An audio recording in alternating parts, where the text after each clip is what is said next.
existence. But two things why it was founded and why it was organized. Number one, because I grew up hungry and poor, so that's why I promised myself that when I have the opportunity, I will do the best that I could.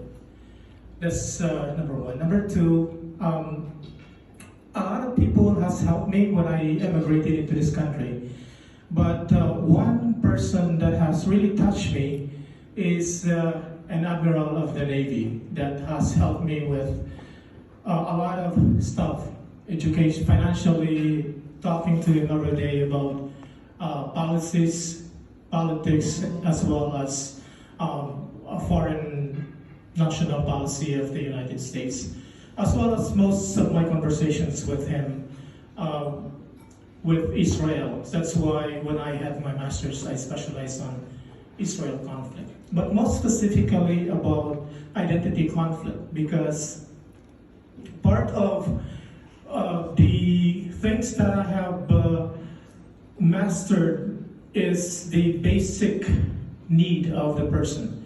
So one of those is food. So when persons are deprived of basic needs, they're the stars of conflict. So one of those basic needs actually is food. And that's why this organization is dedicated to food insecurity. Just like any other Filipino immigrant in this country, I too have my own story to tell. My story may not be dramatic and compelling, but it is a powerful account of my own existential journey in this country. This story of my struggles and adventures of my cosmological situationness are oftentimes succinctly narrated in the articles I've written and the reflective papers I have submitted to my philosophy, to my professors in the grad school. I try to observe as much discretion as possible without compromising the lessons I like to convey.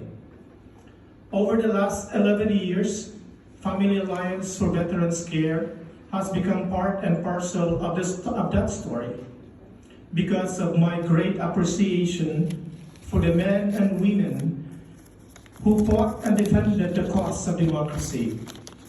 I am not only thankful, but I feel indebted to them because they made the ultimate sacrifice so I can be free, so I can enjoy the fruits of freedom and ultimately the economic prosperity that comes with it. It is not enough that we just live and let live, but we must be active narrators and actors of our own community so that we are not just passive bystanders of this world, but agents of change, charity, and kindness. We cannot save the world, of course, but we can make a huge difference in our own local community if we work together, because as the community is united, we can defy the myth of Sisyphus. The publication of my book has one single purpose: to tell my story.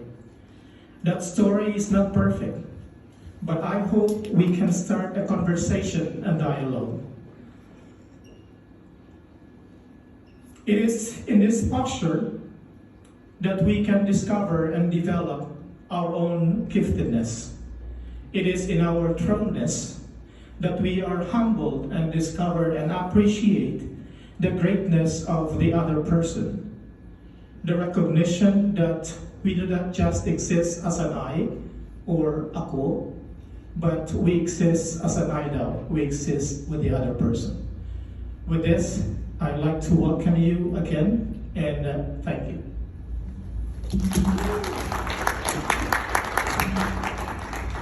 Thank you so much. If you